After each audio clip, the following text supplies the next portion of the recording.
Até escutava eles dizer, ó, essa aqui só jogando terra em cima. Aí nesse período, onde eu fiquei entubado, o diabo tentou me matar. Por 4 vezes senti a morte mesmo perto de mim, muito perto. Quando o pastor Febrônio uma vez chamou nós, que trabalhava na área de saúde lá na chácara, para ensinar e tal, que a gente poderia ser usado por Deus para trazer esses pacientes lá, que ele falou assim, que estivessem lá na porta do inferno, nós conseguir tirar ele e jogar lá para a porta do céu. Para mim, assim, foi... Eu nunca tinha escutado que nós poderia fazer aquilo. Você pode fazer alguma coisa.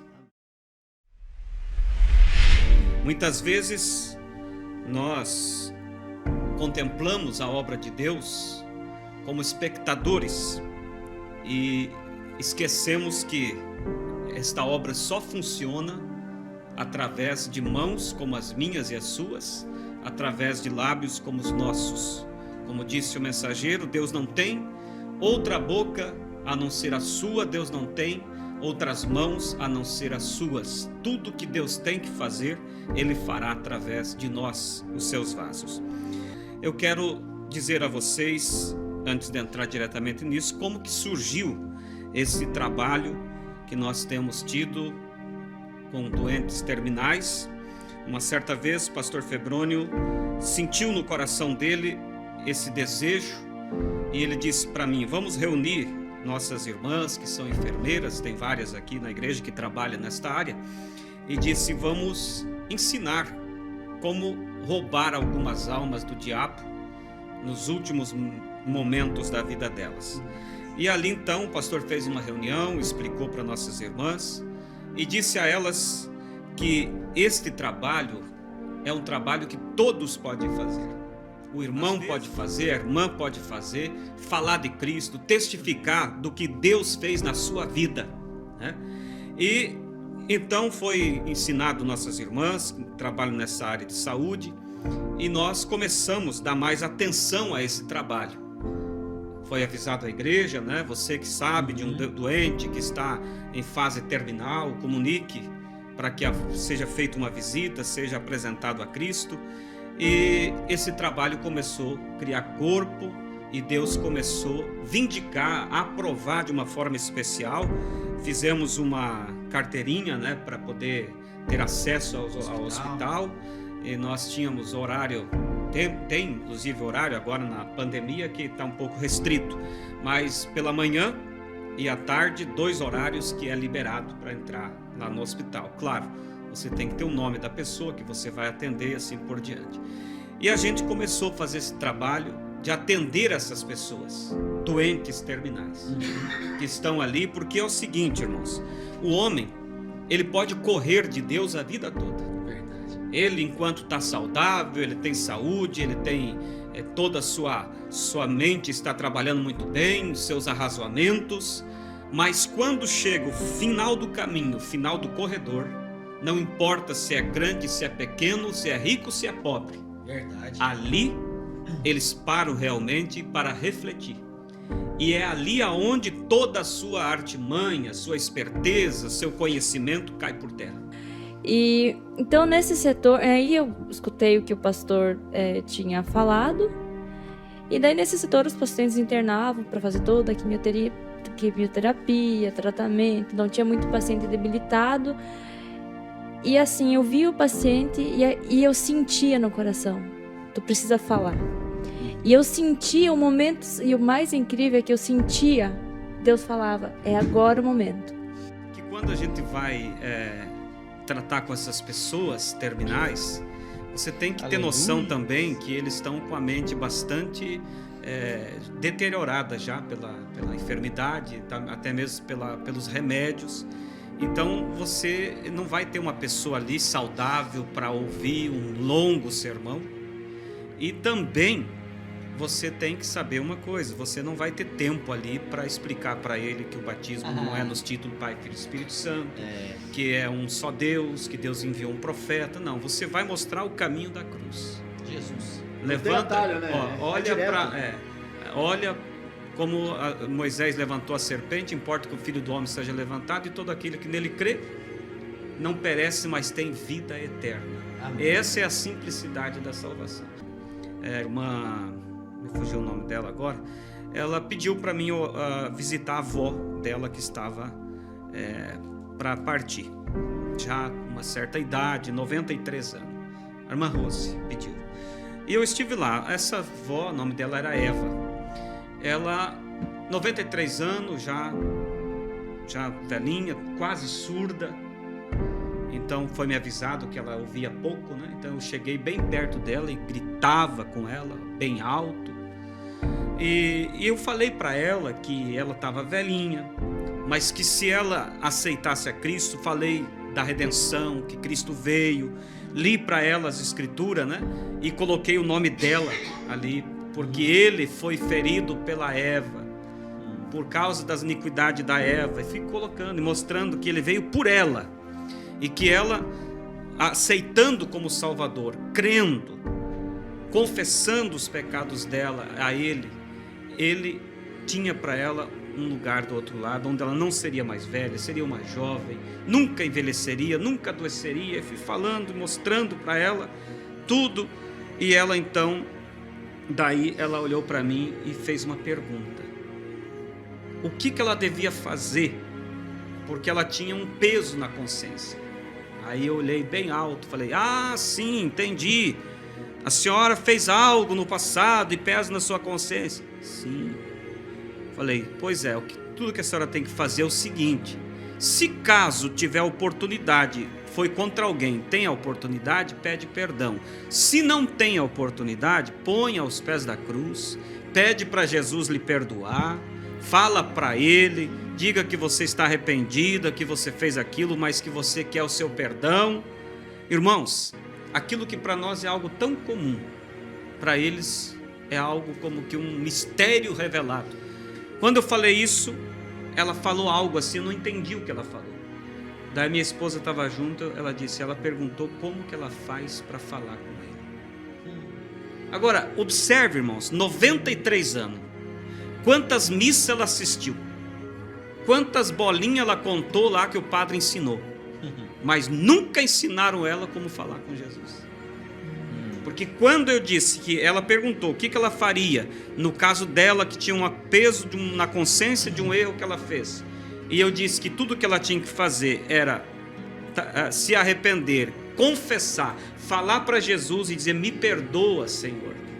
Agora ela queria saber: tudo bem, então eu tenho que falar com ele, como é que eu faço para falar com ele? Eu disse: ah, entendi, a senhora quer saber? A senhora fala com ele como se estivesse falando comigo, conversa com ele. Falei: pode falar em pensamento, pode falar baixinho, de qualquer jeito ele vai lhe ouvir. Aí depois que eu falei, ela ficou tão feliz. Aí no final eu peguei na mão dela e disse: agora vamos orar. E eu sempre gosto de fazer com eles uma oração curta e peço para eles repetirem comigo. Aí depois eu digo: agora eu vou para casa e eu quero que você faça a tua oração, conversa com Jesus. Daí quando eu fui sair, eu olhei para ela e disse: a senhora vai fazer o que eu lhe falei? Ela olhou e falou: vou orar a noite inteira. Quer dizer, ela estava tão feliz que agora ela sabia que ela podia conversar com ele. Dali mesmo eu disse: ele te ouve. Aleluia. E às vezes eu pego casos, o pastor Darcy tem experiência também, pessoas que já não falam mais. Eu digo: eu sei que o senhor não pode conversar, mas fala com ele em pensamento, ele lhe ouve. Ele lhe ouve. Então, irmãos, essas pessoas, infelizmente, o sistema ensinou eles errado. E você, numa simples, algo tão simples que é para nós, para eles é algo tão grande que eles não sabiam. E você pode ser esse porta-voz. Eu estava cuidando de uma paciente um dia, que a paciente era uma paciente já idosa e ela estava para dar alta. E aí, durante o dia, passou o médico: não, ela tá bem, tá evoluindo bem com os cuidados, dá pra gente tirar a medicação intravenosa. E que antes de dar alta, um dos primeiros passos, quando percebe melhor, é tirar a medicação intravenosa e começa a dar tudo por via oral. Não, vamos passar tudo por via oral, que é tomar. Aí pediu para tirar o acesso venoso da senhora de tarde, né? E começou a tomar via oral.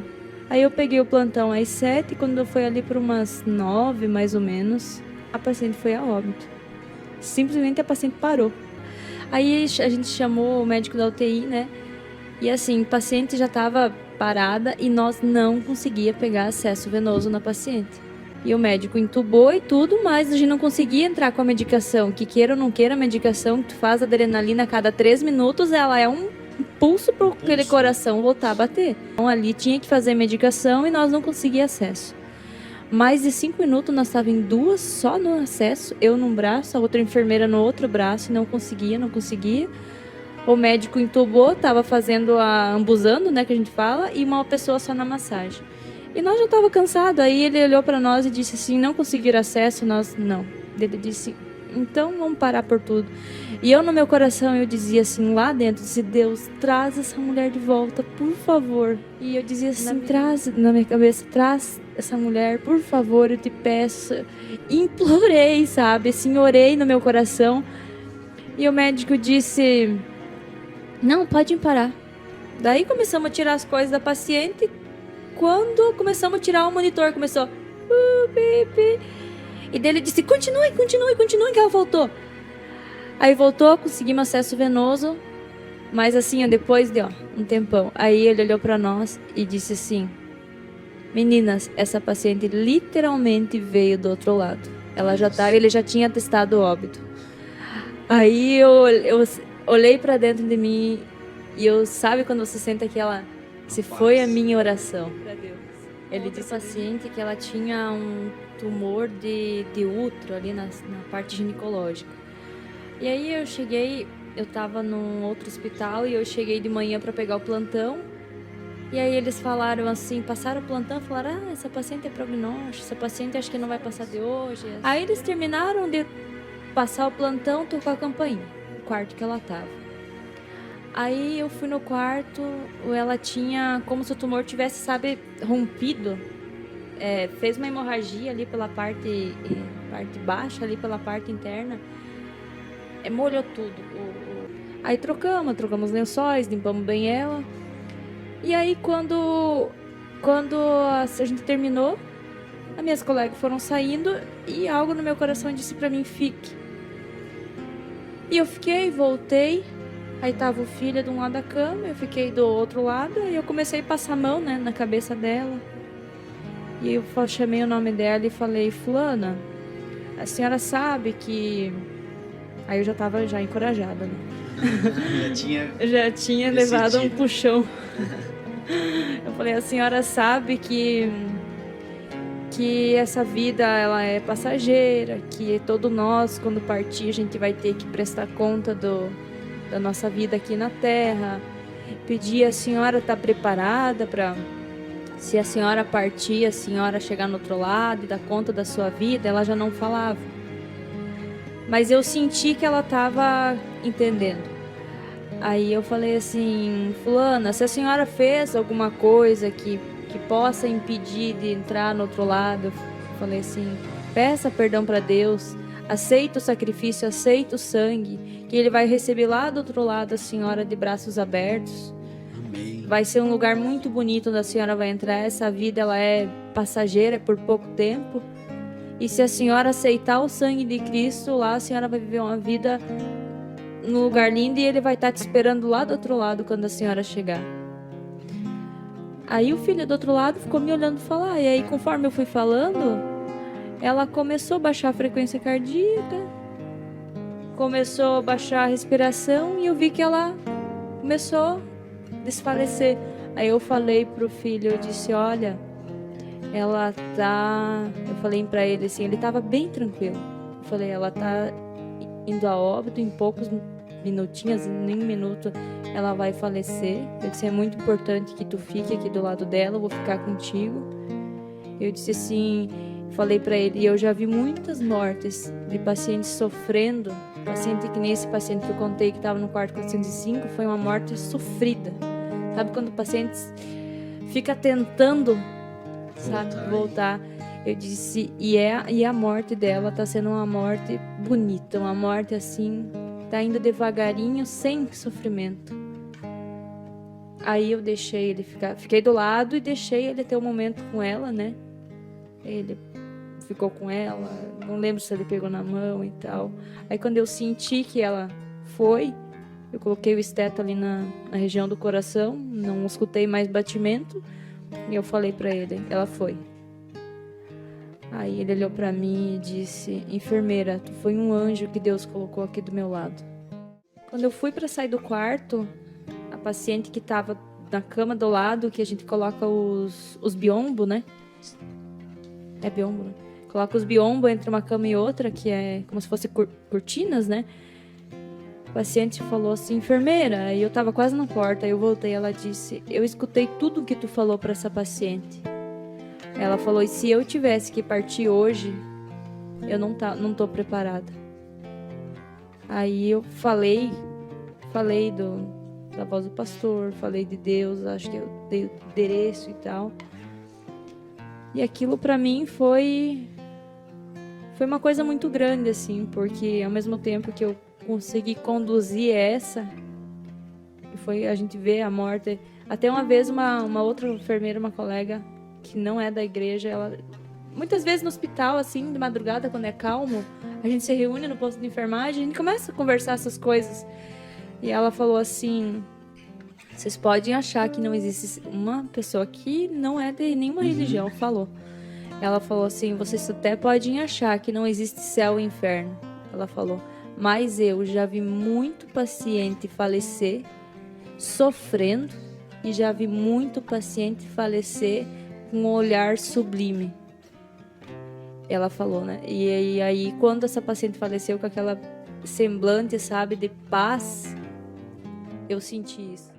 Meu nome é Juliana de Freitas Zampieri. Começou assim, então. Eu fiquei com uma infecção no pulmão, não era Covid, né? Sim. Aí, quando eu tava melhorzinha lá, né, eles me mandaram para casa, eu já tava melhor. E quando eu cheguei em casa, que eu comecei a sentir os primeiros sintomas, né, que é a falta de ar, aquela dor no corpo, né, a minha saturação baixou. E aí, como eu faço hemodiálise, vai 7 anos que eu faço hemodiálise, porque eu tenho insuficiência renal crônica, o meu rim foi atrofiando até a última ultração que a gente fez, o meu rim não tinha mais nada no meu rim, mas para honra e glória do Senhor, a hora que eu cheguei lá, minha saturação estava em 30, aí eu cheguei lá na hemodiálise, minha saturação em 30, eles fizeram outro teste do Covid, e não apareceu nada, não deu negativo novamente. Aí quando eu cheguei lá no hospital, no HU, eles me internaram com a saturação 30, né, em 30, minha saturação estava muito baixa. Então, dali em diante foi uma luta. Foram 35 dias que eu fiquei lá no hospital, 29 entubada. E nesses 29 dias, assim, para mim era como um sonho, mas eu sempre via eles chegando na porta, conversando um enfermeiro com o outro, o médico. Eu até escutava eles dizer, essa aqui só jogando terra em cima. Meu Deus. Não tenho mais nada para fazer. Eles foram bem cruéis, eles achavam que eu não estava escutando, mas eu escutava tudo que eles falavam, mas ao mesmo tempo eu estava num sonho, e quando eles vinham e falavam alguma coisa perto de mim, eu estava em si, eu sabia que eu estava no hospital, que eu estava internada, e eu escutava eles dizendo que não tinha jeito, e depois me deixaram assim, né, dizendo que não tinha mais chance, que eles falavam, vamos ver se vai reagir. E graças a Deus, para honra e glória do Senhor, eu reagi. Quando eu ouvi eles dizer que era só jogar terra em cima, eu botava na minha mente e falava assim, em nome de Jesus, o Senhor vai me tirar daqui. Eu creio num Deus poderoso, um Deus maravilhoso, Aleluia. E Ele vai me tirar daqui. E graças a Deus é o que aconteceu. Ele me tirou de lá, e daí quando eu acordei assim, eles ficaram tudo maravilhados, não me davam chance, sabe? Foi uma bênção que Deus fez para mim. O amor divino entrou em ação. Foi tão grande esse amor divino que Deus me deu uma nova chance, me deu e me tirou de lá por causa desse amor divino. Talvez nem foi tanto por mim, mas foram meus irmãos que eu saí daquele lugar. Aleluia! É por Glória isso que eu digo, que vocês têm alguém que vocês amam, que estão lá sofrendo, que também estão lá no hospital. Clama com esse amor divino, clama com toda a tua alma, com todo o teu amor, com todos os teus sentimentos, que eu sei que o Senhor vai agir. É ali que Ele age, é nesse sentimento de amor divino que Ele age. Comecei a me sentir um sintoma meio engraçado, né? Um sintoma assim meio dor de garganta, gripe, não imaginava que seria, né? Eu fiquei em casa e apertou mesmo, né? Eu não conseguia mais respirar, isso uma dor muito forte no peito, cansaço, e ainda não queria ir no médico, né? Teimoso, bicho velho. Então eu peguei e fui no médico, eles me deram um tratamento ali de 5 dias. Mas vim para casa, tomei tudo, e aquilo começou a piorar. Então, ela me levou até um ambulatório que tem aqui, que é os primeiros procedimentos. Aí eu já cheguei sem ar, sem respiração, e eles já imediatamente me colocaram numa sala, no oxigênio. Logo veio a notícia que eu ia ter que me internar e ia direto para UTI. Chegou no terceiro dia, uma enfermeira-chefe chegou e falou para mim que eles tinham tentado de várias formas para dar volta nos meus pulmões e não tinha reagido. Então eles tinham que me entubar. Fiquei 17 dias entubado. Aí nesse período onde eu fiquei entubado, o diabo tentou me matar. Por 4 vezes senti a morte mesmo perto de mim. Muito perto. E tenho várias experiências, sabe? Eu acredito que não é sonho. Foi um certo tipo de visão que eu tive. E aconteceu comigo. E chegou um médico para me cuidar especificamente de mim ali. Eu via ele diariamente ali. Eu estava olhando para os médicos, ele estava me olhando. Seria uma espécie de visão, né, que eu enxergava ele ali. E Deus colocou ele no meu caminho, assim, ele vinha em mim, me batia. Reage, rapaz, vamos, tenha fé. A minha esposa recebia a ligação dele, uma coisa que um médico nunca faz para ninguém, né? Recebia a ligação, assim, 2, 3 vezes por dia, falando do meu caso, encorajando. Mas os santos, né? Os santos, aleluia, a noiva, os amigos, os amém, irmãos oravam. Aleluia. Eu escutava isso, eu escutava os irmãos orando por mim. A noiva, assim, aquela chamada, sabe? Quando eu estava muito mal para morrer, estava vendo a minha morte, vendo o caixão, vendo que eles iam me colocar dentro de um caixão, assim, eu escutava uma igreja cantando, orando por mim. Aleluia. Agora, como tem sido a tua fé? Como você tem valorizado o que Deus tem dado para nós, vivendo a liberdade que vivemos hoje, que é resultado da oração dos santos do passado que morriam por causa de Cristo e oravam: Senhor, permita que o evangelho seja levado por liberdade, sem perseguição. Hoje estamos gozando disso. E o que você faz com isso? Tem o evangelho só para você? Essa semana me marcou algo. O Milton me ligou, falando sobre aquele primo, doutor, e ele disse: pastor, os médicos chamaram a família para se despedir, não há mais o que fazer. E ele disse: eu não tenho palavras para trazer alguma coisa de conforto para a família, você poderia vir? Eu disse: sim, eu vou. E aí eu pensei: meu Deus, o que eu vou falar num momento desse? Que palavras eu vou dizer? Eu vou chegar lá, eu vou animar eles para a cura, porque eu creio que Deus cura? Ou será que ele vai morrer mesmo? Eu tenho que falar algo para animar? Senhor, e aí Deus me disse dentro de mim: unja ele para a vida. E eu sei, vocês sabem que não se pode entrar na ala da Covid. Eu disse: Senhor, eu vou ir lá. Eu não vou pedir para entrar, mas se o Senhor quer que eu vá lá e unja ele para a vida, que quando eu chegue no hospital, eles digam que é para mim entrar, coisa que é impossível. Quando eu cheguei no hospital, o irmão Milton disse: eles liberaram você para entrar no quarto. E eu entrei no quarto e lá estava o doutor, em coma, e a família. E eu disse para a esposa dele, que chorava, e o filho, eu disse: eu vim orar pela cura dele.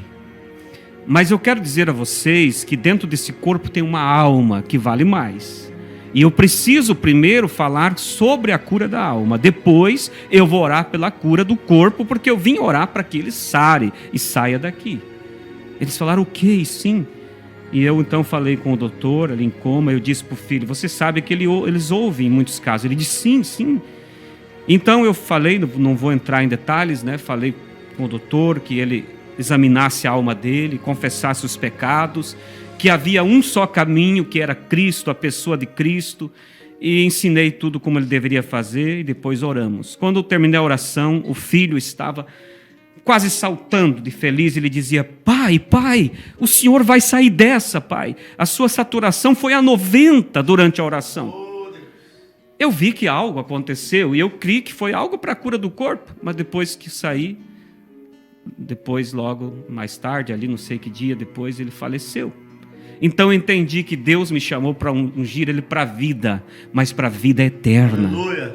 Eu creio que na hora que a saturação foi a 90, foi porque ele estava ouvindo e começou, por certo, a lutar dentro de si. Senhor, salva-me, perdoa-me. Então isso é Páscoa, irmãos, é salvação, é vida eterna. Eu gostaria que todos tivessem esse sentimento realmente e não deixasse ninguém morrer perto de você sem você falar deste caminho. Não precisa ser um pregador, somente conte que Cristo morreu por ele e que ele pode receber o perdão através da confissão genuína diretamente a Cristo. Isto é Páscoa, irmãos. Que Deus abençoe e que cada um de nós seja grato a Deus pela Páscoa, pela liberdade, pela salvação, e se ela é boa para mim, ela é boa também para as pessoas ao meu redor. Vamos falar de Cristo para todos. Vamos realmente levar as boas novas e ter muitas almas naquele dia, aleluia, dizendo, obrigado por você ter ido. Você pode fazer isso.